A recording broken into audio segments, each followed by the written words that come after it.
அப்பன் முருகனை கூப்பிட்டு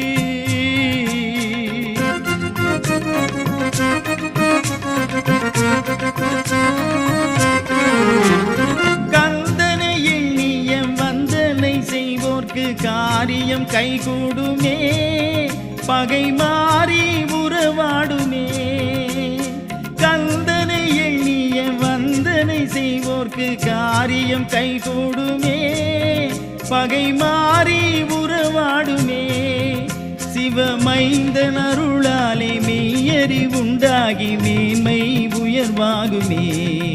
ஐயன் முருகனை கூப்பிட்டு முருகனை கூப்பிட்டு முறையிட்ட பேருக்கு முற்றிய வினை தீருமே.